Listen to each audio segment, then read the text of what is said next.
More than any African president, Traore has been the subject of devious assassination and destabilization plots. But thankfully, he has been able to scale through them up till now. And now he has devoted his time to investigating those responsible and removing them from their place of power. Recently, the local Burkinabe news revealed that the authorities in Burkina Faso have frozen the assets and economic resources of at least 113 individuals involved in the destabilization plot. But is that all that has been done to these coup and destabilization plotters? Let's find out. On November 19, 2024, the Burkinabe Minister of Economy, Dr. Aboubacar Nakanabo, announced that an executive order had been signed by Traore's administration. This order froze the assets and economic resources of at least 113 individuals and 2 legal entities.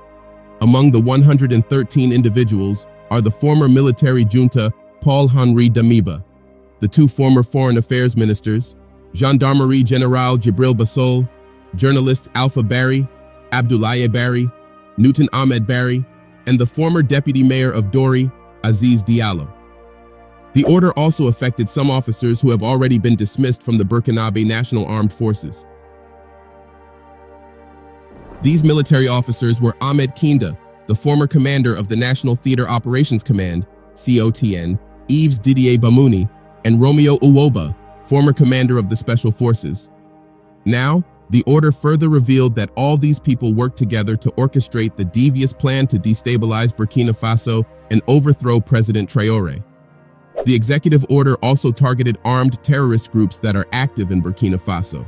According to the order, these groups are accused of participating in acts of terrorism or financing terrorism. But that's not all that has been done against these coup plotters. You see, the former Burkina Faso military junta, Paul Henri Damiba, is the brain behind the recent assassination and coup plot against President Traore. The most shocking thing is that he is currently in Togo and has been in Togo since 2022. This means that he orchestrated the attack on President Traore while in Togo. Now, when news of the devious plot was first announced, the question on everyone's mind was, will he be brought to justice? This is a very valid question because it is a well-known fact that African leaders are good at evading the law and justice after committing crimes. However, the Burkinabe government recently announced that President Traore is currently in discussions with the government of Togo to extradite the former military junta to Burkina Faso. The question is, will the discussions be successful and will he be brought to justice? Before we proceed, here is a reminder to like this video, drop a comment, and subscribe to our channel if you haven't done so already. Now, in one of his speeches, Traore revealed that the former military government did nothing to improve conditions for Burkina Faso's army, widely considered one of the weakest in Africa. In an interview, Traore complained about the poor conditions and inadequate equipment of his troops in battle. He said, "I go out on patrols with my men and we lack basic logistics. In some villages, the trees have no leaves because people eat them. They eat weeds. We have been proposing solutions that could protect these people, but they have not been listened to. We have made so many proposals. Imagine the situation in which the army had to work." When Traore saw that the old military junta was not doing anything, he staged a coup and overthrew Paul Henri Damiba. Immediately after his downfall, the old military junta fled to Togo for refuge, and he has been there ever since. However, the former military government was not satisfied with the way things were going, so she started to hatch an evil and nefarious plan to overthrow President Traore. However, this plan was not only aimed at overthrowing President Traore, but also at destabilizing Burkina Faso. So what was this plan? According to Burkina Faso's Minister of Security, Mahamadou Sana, a detailed and complex plan was hatched by some Burkina Faso nationals living in neighboring countries such as Côte d'Ivoire, Ghana, and Nigeria.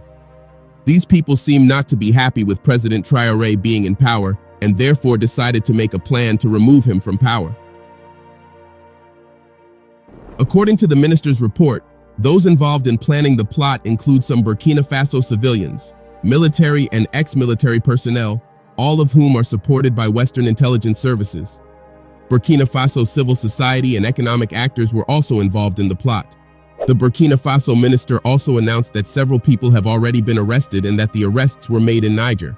But what is shocking is that the mastermind of the plot was Paul Henri Damiba, a former Burkina Faso military dictator.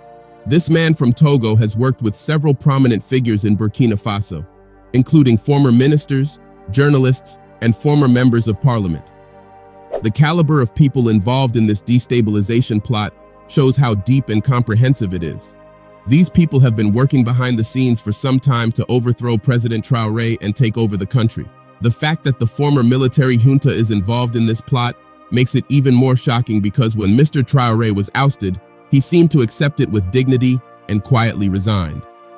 However, he still seems to harbor resentment for being involved in this plot, and foreign governments are using this to hatch plots to destabilize the government. This time, the Minister of Security announced that those arrested had been interrogated in detail, and important information had been revealed about the depth of the conspiracy and the plans of those involved. What they uncovered was a very vicious and evil conspiracy that shows how far some people will go just to gain power. Now, do you remember how Burkina Faso recently suffered several attacks by jihadist groups and how successful these jihadist groups were in their attacks? Well, according to those arrested, these jihadist attacks were organized by their groups. Yes, that's right. According to them, part of their plan was to contact and cooperate with terrorist groups to carry out violent attacks against civilians and government institutions. Even more shocking is the fact that the recent massacre in Barcelona, a city that is the last remaining military base between the terrorist group and the capital, Ouagadougou, in which more than 309 people were killed and many more injured, was also part of their plan. But that's not all. Before their arrest, the conspirators also revealed that they had plans to attack the presidential palace, a drone base, the Ouagadougou airport, and a military base in Mangodara. How can someone who claims to be a leader and wants the good of the people go to such extremes even to the point of hurting civilians? This just shows that the former military junta is no different from all the other democratically elected leaders who work only in their interests. But the question is, what was the aim of this devious plot? While the Burkina Faso army and the government of Ibrahim Traore are hard at work and desperately searching for a solution to the terrorism problem that has claimed thousands of lives, some Burkina Faso nationals, military officials, and politicians are sabotaging everything behind the scenes.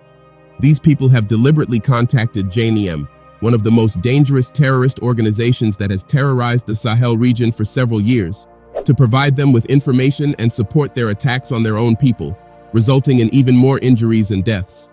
Their plan was undoubtedly to spread the narrative that terrorist attacks in Burkina Faso have increased while President Traore is in power, that President Traore is not doing enough to deal with the insecurity and should be removed from power. Let's assume for now that President Traore is a bad leader and unfit to lead Burkina Faso.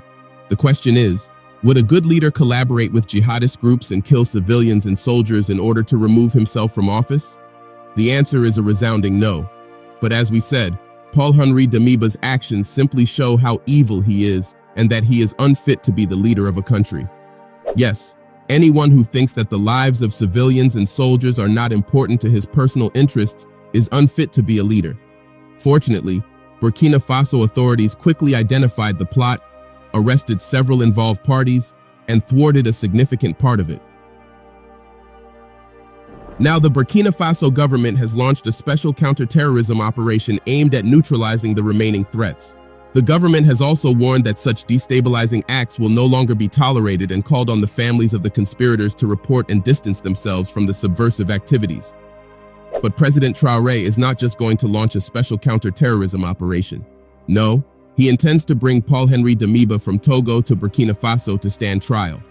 For this, Mr. Traore is currently negotiating with the Togolese government to ensure the successful handover of the former military junta. But the question is, will the negotiations be successful? You might think this is a simple legal issue and that Traore should have no problem recalling the former president. But in reality, the issue is much more complicated. Damiba decided to flee to Togo, where the government offered him refuge. At the time, Togo's communications minister and government spokesman, Akoda Iwadeni, said Damiba's stay in Togo was part of the country's efforts to create peace in the sub-region. We welcome the fact that Togo, like ECOWAS, is permeated by a spirit of peace, he said. Accepting Damiba is part of that spirit. This means Togo may be hesitant to hand him over to Traore. In other words, Togo is now facing a crisis situation that could shape its relations with Burkina Faso and other African countries in the region. Now, some are criticizing Traore's decision to hand over the former military junta. These sources say the return of Damiba, who still has supporters in Burkina Faso, could destabilize the country.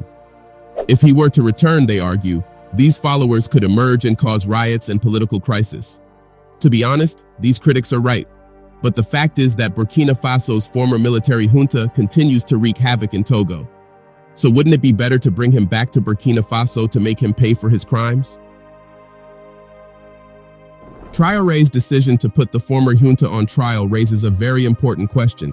How are former African politicians accused of corruption and other crimes treated legally? Are they usually brought to justice, or do they escape the law? In Africa, there is a trend that politicians accused of corruption often escape the law. There are clear cases where many African politicians have escaped justice even after being found guilty. This trend highlights the common belief that African politicians are above the law and can do whatever they want. But in an ideal society, no one should be above the law, leader or not. If he or she commits a crime, the justice system should not bend to diplomacy and should prosecute the accused if found guilty. And no leader should receive special treatment while serving a prison sentence because of his or her previous job. By seeking Damiba's extradition, Traore is sending a message and setting a precedent that no one is above the law. This is crucial, especially in a region where political impunity is the norm. It's common for politicians to flee justice and seek refuge in neighboring countries. Interestingly, this is exactly what happened to former Burkina Faso President Blaise Compaoré. After orchestrating the assassination of Thomas Sankara, Blaise Compaoré led Burkina Faso as president for 27 years. He destroyed everything Sankara had built and, with French aid, led the country into poverty and underdevelopment. But the people of Burkina Faso eventually grew tired of his rule and launched an uprising in 2014. This ultimately led to his resignation and his exile in Côte d'Ivoire. 2 years later, he was finally charged with the murder of Thomas Sankara and was set to be extradited to Burkina Faso to face the charges. But guess what? Côte d'Ivoire's President Alassane Ouattara signed a presidential decree making Blaise an Ivorian citizen automatically. This decree effectively ended any possibility of his extradition to face murder charges in his home country. Imagine how corrupt leaders in Africa support each other to avoid justice for their crimes. When President Traore came to power, he ensured that Blaise Compaoré would be tried and sentenced to life in prison. However, the former president is still in Côte d'Ivoire and has not yet served his sentence because the Ivorian government refuses to extradite him. We believe that Mr. Traore does not want something like this to happen again, and therefore he is currently in talks with the Togolese government to bring Mr. Damiba back to Burkina Faso so that he could face justice for his crimes. Imagine what would have happened if the Burkina Faso government had not immediately realized the plot orchestrated by Damiba. There is no doubt that these conspirators would have planned and executed even more horrific attacks against civilians and authorities. Their actions only show that Africa's problems are African. The life and death of Thomas Sankara, one of Africa's greatest leaders, is a good example. Thomas Sankara and Blaise Compaoré were very good friends who worked together to seize power in Burkina Faso in 1983. This coup, like that of Ibrahim Traore, was one of the coup masterminds supported by the Burkina Faso people. As we all know, Mr. Traore has brought many radical changes to Burkina Faso since he took office. He was phenomenal and, above all, incorruptible. Everyone would agree that he did a very good job in Burkina Faso during his tenure. Thomas Sankara was one of the few African heads of state to achieve food self-sufficiency in just a few years without any outside assistance. Not only did he launch the most ambitious socio-economic transformation program ever attempted on the African continent, but he also opposed corruption and supported austerity measures, which is unusual for an African head of state. There is no doubt that if he had lived longer, Burkina Faso would have become one of the largest African countries in the world, but those who did not want such independent leadership and creativity, freed from dependence on the West, decided to overthrow Sankara. And who did they choose for the job? None other than his best friend, Blaise Compaoré. One cannot help but wonder why Blaise decided to betray his friend. Was he jealous of Sankara and wanted to take his place? Whatever the reason, Blaise, with the help of France, staged a coup that resulted in the assassination of Thomas Sankara. One of the reasons the coup was successful was that Sankara was accused of violating the human rights of rebels and suppressing dissent. People believed these coup plotters because they had seen Sankara ban trade unions and a free press. But what they failed to understand was that Sankara was doing the same thing that many revolutionary leaders had done before him. Leaders who want to bring about big changes must take certain actions that may seem bad to some, but are necessary to achieve their goals. Sankara banned trade unions, freedom of the press, and anything that could hinder his plans to completely transform Burkina Faso. However, some people seemed to forget his plans and the great deeds he had done, and focused on what they perceived as human rights violations. Because of this, the coup was successful, and Sankara was replaced by Blaise Compaoré as head of state of Burkina Faso. He spent the next 27 years as president of Burkina Faso, destroying everything Sankara had done, and was naturally hailed by France as a democratic leader. Pathetic. But it is clear that this is the same tactic that will be used to remove President Traore from power. As we all know, fighting insecurity is one of the main reasons why Traore came to power. So the plan was to make Traore think that he is not competent enough to deal with insecurity by increasing the number of attacks in the country. If the destabilization plan is not exposed, there will come a time when even Burkinabesans who have pledged their support to President Traore will start to withdraw their support, and that is when the conspirators will stage a coup to remove Traore from power. So they were trying not only to turn the people against Traore and his government, but also the soldiers against him. If more soldiers lost their lives, some soldiers might mutiny because they feel that Traore cannot protect and defend them. What an evil plan. But fortunately, Traore's government saw through this plan and effectively thwarted it. We hope that Traore will be successful in negotiating Damina's return to Burkina Faso and that he will be brought to justice for his wrongdoings. So freezing the assets and economic resources of the former military junta is a fantastic step in the right direction. It's a punishment that he deserves. By taking this step, President Traore is showing that no leader is above the law, and anyone who goes against the law or commits a crime will face the consequence of his or her action. In addition to this, Traore's action will serve as a deterrent to anyone who wants to orchestrate any future plans to destabilize Burkina Faso or remove him from power. The question is this enough to stop those who plan to remove him from power? Will this be the end of any assassination or destabilization plot? Well, only time will tell. But what are your thoughts? Let us know in the comments section below. Don't forget to like, subscribe, and share this video.